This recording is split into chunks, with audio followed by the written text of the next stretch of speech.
Praise the Lord. கர்த்தராகிய இயேசு கிறிஸ்துவின் நாமத்தில் உங்கள் யாவரையும் வாழ்த்துகிறேன். இந்த புதிய மாதத்திலே, இந்த வருடத்தின் கடைசி மாதத்திலே உங்களை சந்திப்பதில் கர்த்தருக்குள் மகிழ்ச்சி அடைகிறேன். சென்ற மாதங்கள் முழுவதும் கர்த்தர் நம்மை பாதுகாத்து சுக பலன் ஜீவனோட இந்த வருடத்தின் கடைசி மாதத்தை காண செய்திருப்பது அவருடைய சுத்த கிருபை மாத்திரமே.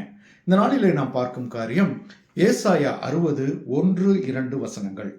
எழும்பி பிரகாசி, உன் ஒளி வந்தது, கர்த்தருடைய மகிமை உன்மேல் உதித்தது. இதோ இருள் பூமியையும் காரிருள் ஜனங்களையும் மூடும், ஆனாலும் உன்மேல் கர்த்தர் உதிப்பார், அவருடைய மகிமை உன்மேல் காணப்படும். Praise the Lord. எவ்வளவு அருமையான ஒரு ஆசீர்வாதம். இந்த டிசம்பர் மாதம் என்று வந்துவிட்டாலே உலகம் முழுவதும் கிறிஸ்துமஸ் செலிப்ரேஷன் தான் இல்லையா? நம் கர்த்தர் நமக்காக, நம்மை மீட்கும்படியாக, பாவ இருளில் வீழ்ந்து கிடந்த நம்மை ஒரு ஒளியாக நம்ம இடத்துல வந்து ஒரு ரட்சிப்பை சம்பாதித்து கொடுத்தாரே.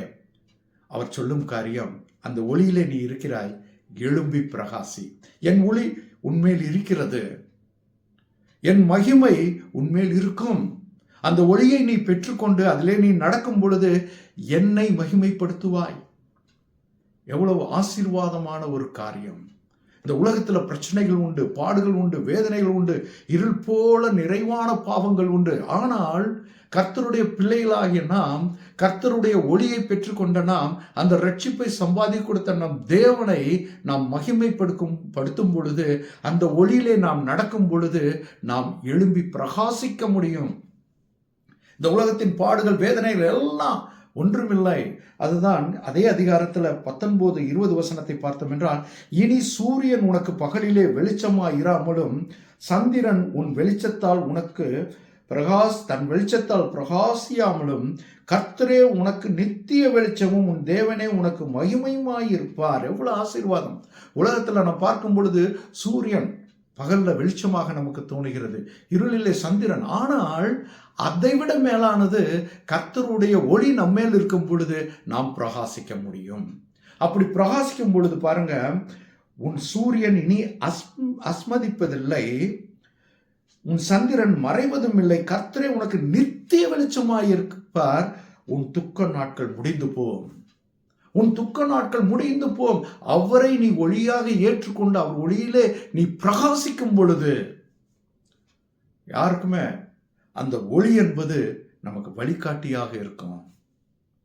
எவ்வளவோ பிரச்சனைகள் நம்மை சுற்றி இருந்தாலும் என் தேவன் எனக்கு வெளிச்சமாக இருக்கும் பொழுது நான் நடக்க வேண்டிய வழியை அவர் காட்டுவார். கர்த்தருக்குள் பிரியமானவர்களே, கிறிஸ்துமஸ் நாட்களை அனுசரிக்கிற நாம் அவர் ஒளியை என்னிடத்தில் வைத்துக்கொண்டு நான் எழும்பி பிரகாசிக்கிறவனாக இருக்கிறேனா என்பதை ஆராய்ந்து பார்த்து அந்த ஒளியிலே நடப்பதுதான் உண்மையான கிறிஸ்துமஸ்.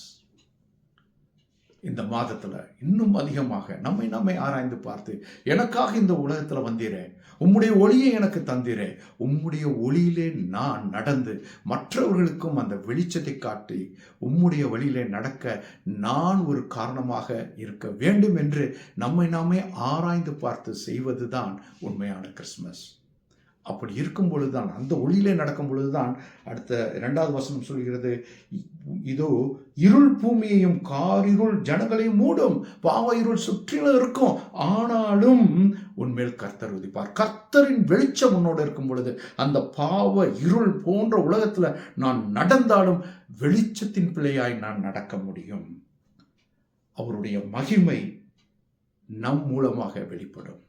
கர்த்தருக்குள் பிரியமானவர்களே, இந்த மாதத்துல அவருடைய ஒளியில அதிகமாக நடந்து, வெளிச்சத்தின் பிள்ளைகளாய் நடந்து, அவருடைய மகிமையை மற்றவர்களுக்கு காட்டும்படியாக நான் என்னை வெளிச்சத்திலே நான் காண்பித்து, என்னுடைய ஒளியை, கர்த்தர் கொடுத்த அந்த ஒளியை மற்றவர்களுக்கும் தந்து அவருடைய பாதையில் நடக்க கர்த்தர் உங்களையும் உங்கள் குடும்பத்தையும் நிறைவான ஆசீர்வாதத்தோட வழி நடத்துவாராக.